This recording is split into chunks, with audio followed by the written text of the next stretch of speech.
First Contact and Deception. Grand Admiral Vexar stood on the observation deck of the Zarkonian flagship Eternal Dominance. His 4 eyes narrowed as he studied the blue-green planet below. Earth. The newest target for the mighty Zarkonian Empire that had conquered 17 star systems in the last century alone. Such a primitive world, he said, mandibles clicking in amusement.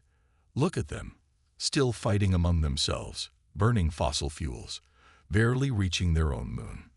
Chief xenobiologist Zelna approached cautiously, her slender form dwarfed by the Admiral's imposing stature. With respect, Admiral, our preliminary studies suggest caution. These humans show remarkable. Remarkable what? Vexar interrupted. Their technology is centuries behind ours. Their weapons are laughable. Their societies are fractured. He turned away from the viewport. The Emperor wants their resources, particularly this rare earth elements they're so abundantly blessed with. We will take them. Zelna's skin flashed with patterns of concern, a Zarkonian expression of disagreement. The data shows they adapt unusually quickly. They've survived multiple extinction-level events on their planet, and their recorded history demonstrates an uncanny ability to. Enough. Vexar's voice echoed through the chamber. The Imperial Council has made its decision. Prepare the diplomatic vessel. It's time to introduce ourselves to our new subjects. As Zelna departed, Commander Kryax approached. The infiltration teams are in position, Admiral. Our agents have been surgically altered to pass as human and have been integrated into key government positions on Earth. Excellent, Vexar replied. Begin broadcasting the first contact message. Let us appear benevolent. For now. Dr. Elena Sharova stared at the massive alien ship that had taken position in Earth orbit, visible even in daylight as a silvery speck against the blue sky. As lead xenolinguist for the United Nations First Contact Division, a department that had existed purely theoretically until a week ago, she was about to meet actual extraterrestrials. Still can't believe this is happening, said Colonel James Chen, adjusting his uniform as they waited in the secured hangar for the alien shuttle to arrive. Believe it, Elena replied, clutching her tablet tightly. Question is, what do they want? The sleek silver shuttle descended with barely a sound, settling onto the runway with precision. The door opened, revealing 3 tall, insectoid beings with iridescent exoskeletons and 4 articulated arms. Greetings, people of Earth, said the lead alien in perfect English. I am Ambassador Zoril of the Zarkonian Empire. We come in peace and friendship. The next weeks were a whirlwind of diplomatic meetings, cultural exchanges, and technological demonstrations. The Zarkonians shared limited technology, medical advances, more efficient energy systems, improved agricultural methods, but always held back the most advanced innovations, citing a non-interference directive to protect developing civilizations. Elena worked closely with the alien delegation, learning their language and customs, but something felt off. The Zarkonians were too eager, too willing to offer mining rights on Earth's most resource-rich areas in exchange for seemingly modest technological assistance. They're hiding something, she told Colonel Chen one night in her secure office. Their language contains subtleties they don't realize I've picked up. When they speak among themselves, they use possessive terms when referring to Earth. Chen nodded grimly. My teams noticed their so-called cultural centers are being built with unusual security measures and materials that could shield activities from our surveillance. We need more information, Elena said, pulling up satellite images on her screen. These centers are being constructed primarily near major mineral deposits and rare earth element mines. I have a contact, Chen said quietly. Former Special Forces, now working security at the main Zarkonian embassy. Says he's noticed strange shipments arriving at night. Heavy equipment, not cultural artifacts. 3 months after first contact, Dr. Michael O'Cuffer found himself invited aboard the Zarkonian flagship as part of a scientific exchange. As Earth's leading geologist, he'd been asked to consult on compatible mining techniques. The Zarkonians had been generous hosts, but Michael had noticed how they restricted access to certain areas of the ship. Now, claiming to be looking for a restroom, he slipped down an unguarded corridor. The door at the end was unlocked. Inside, he found a holographic display showing Earth, with hundreds of points marked across the continents. He recognized the locations, every major deposit of rare Earth elements, uranium, gold, and other valuable minerals. But what chilled him was the projected timeline displayed in Zarkonian script, which he'd studied enough to read basic words. Complete resource extraction. 2.7 Earth years. Planet habitability post-extraction. Minimal. They weren't partners. They were parasites. As he took images with his hidden camera, the door slid open behind him. He turned to find Ambassador Zoril standing there, 2 armed guards at his side. "Dr. Okafor," the ambassador said, his voice no longer carrying its usual warmth. "You appear to be lost." "Not lost," Michael replied, straightening his spine. "Just finding answers." Elena was working late when her secure phone buzzed. A message from Chen. "OKAFO or DTK. Package. RECEIVT. EVID and C. CONF. IRMS. SIUS Pastans." Her hands trembled as she accessed the encrypted files. The images were damning. Detailed Zarkonian plans for strip mining the entire planet. Projections of Earth's atmosphere becoming toxic after the extraction was complete, and lists of specimen collection targets for various human groups. She was about to call the UN Secretary-General when her office door burst open. 3 men in suits entered, faces expressionless. "Dr. Sharova," said the lead man, "you need to come with us. The Zarkonian ambassador has requested your assistance with an urgent translation matter." Elena noticed the slight shimmer around their eyes, the telltale sign of artificial contacts. These weren't humans. "Of course," she said calmly, while pressing the emergency transmit button under her desk, sending the files to Chen and a dozen other trusted contacts worldwide. "Let me just get my tablet." As she reached for her bag, the building's power cut out suddenly, the emergency protocol Chen had established if she ever triggered the alarm.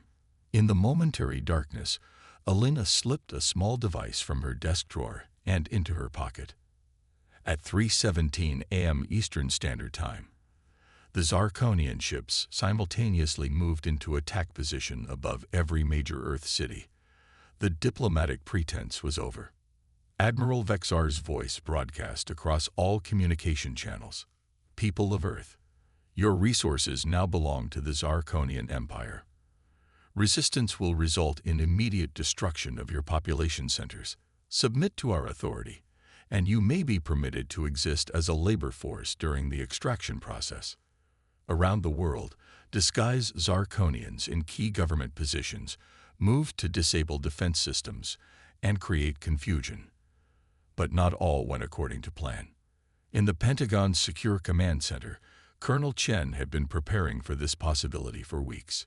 The moment the alien ships repositioned, he triggered Operation Firewall, cutting off compromised officials and systems, while activating a separate, hardened communication network built specifically for this scenario. "They're targeting power grids and communication hubs first," he reported to the hastily assembled War Council. "Standard conquest protocol. Isolate and disorient before the main attack." The president, evacuated to a bunker, asked the question everyone was thinking. How do we fight back against that level of technology? Chen pulled out a small device identical to the one Elena had taken. "We've been preparing." Dr. Sharova and her team decoded enough of their transmission protocols to create this, a disruption device that interferes with their ship-to-ground communications. It's not much, but it's a start. As the Zarkonian ships began their initial bombardment of military installations, humanity faced its darkest hour.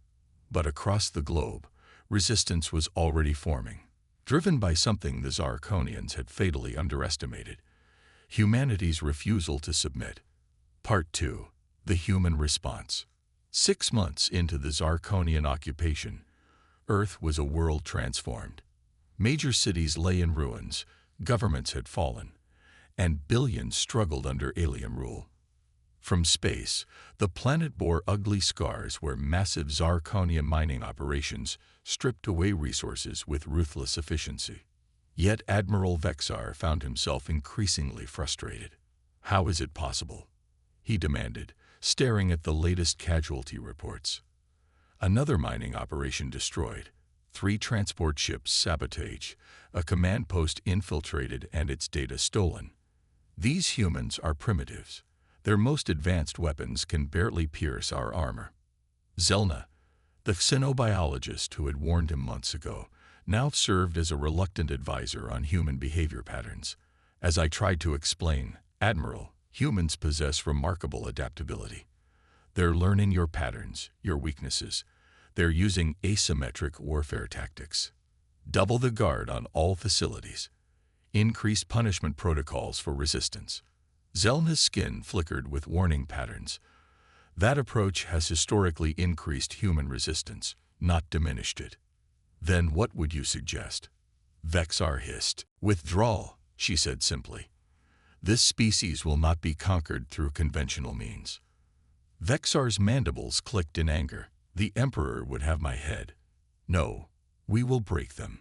Every species breaks eventually.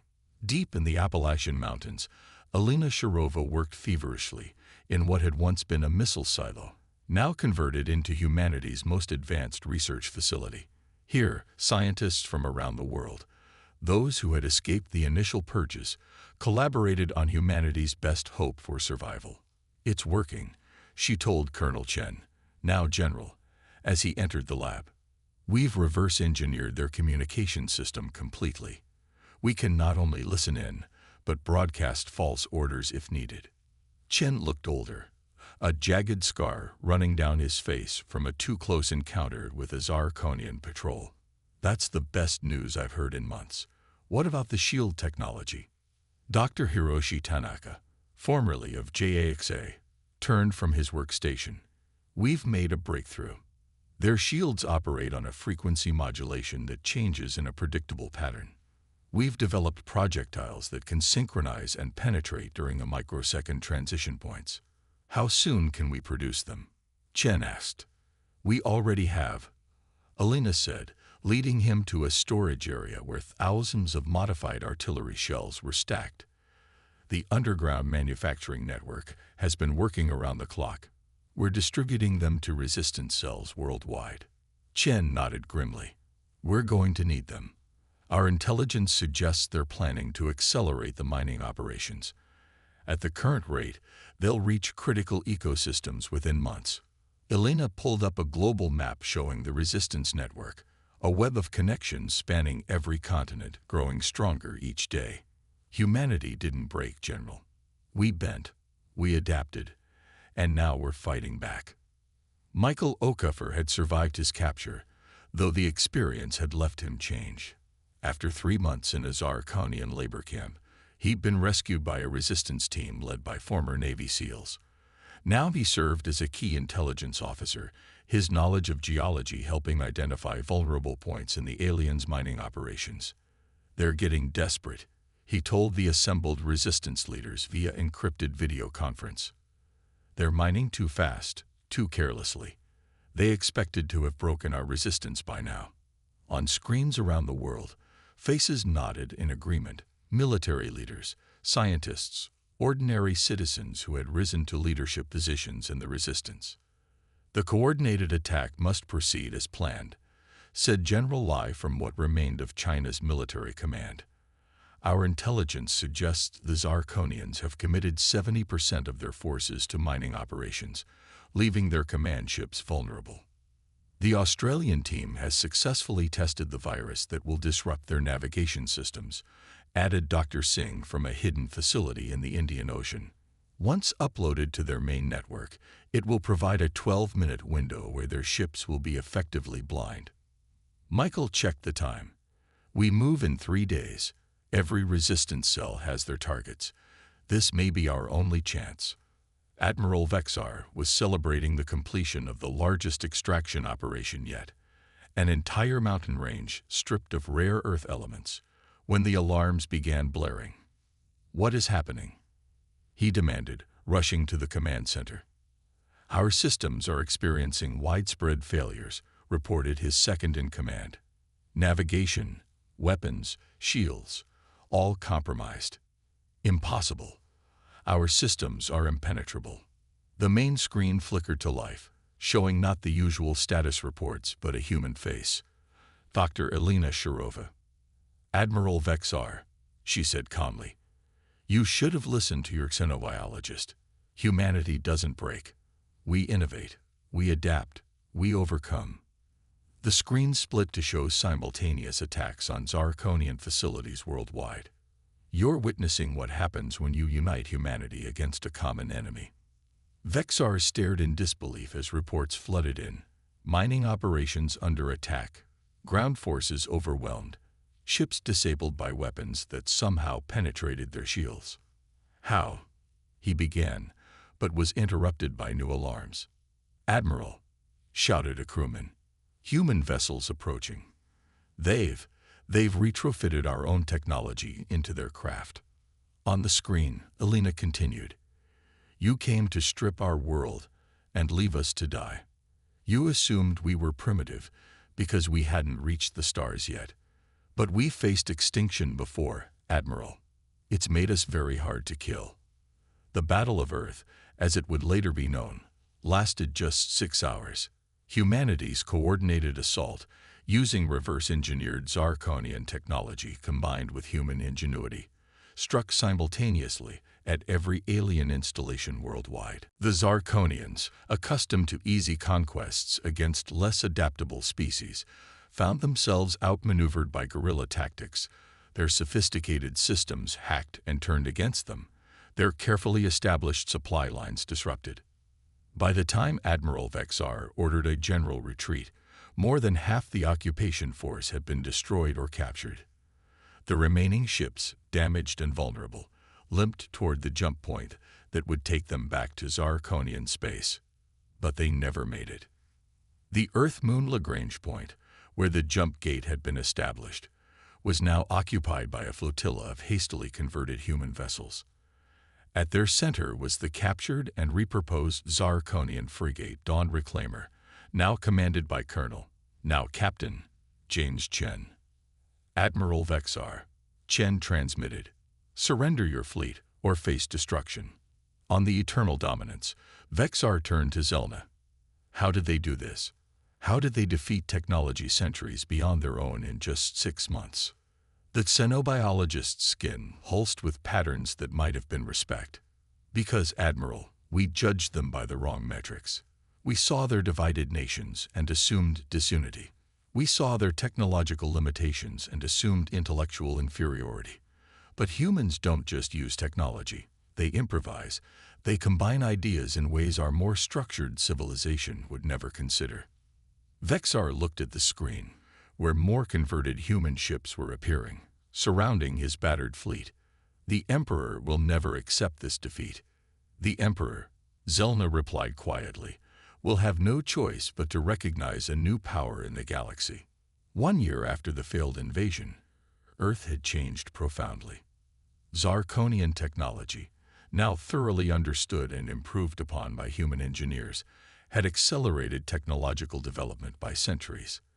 The first human faster-than-light vessel, Phoenix Rising, prepared for its maiden voyage to the nearest star system. In the new United Earth Council chamber, built from the remains of a Zarkonian command center, Elena Shirova, now Earth's ambassador to galactic affairs, welcomed an unusual visitor. Zelna, former xenobiologist of the Zarkonian Empire, now represented a faction of her people who sought peaceful relations with humanity. "The Emperor has finally recognized your sovereignty," Zelna said, her translator converting her clicks and whistles into smooth English. "The terms of the peace treaty are acceptable to my government." Elena nodded. "And the reparations for the damage caused will be paid in full as agreed. The mining operations on your asteroid belt will be conducted under joint supervision, with full technology transfer." "Then we have peace," Elena said, Extending her hand in the human custom she knew Zelna had studied. The Zarkonian extended one delicate limb to complete the gesture.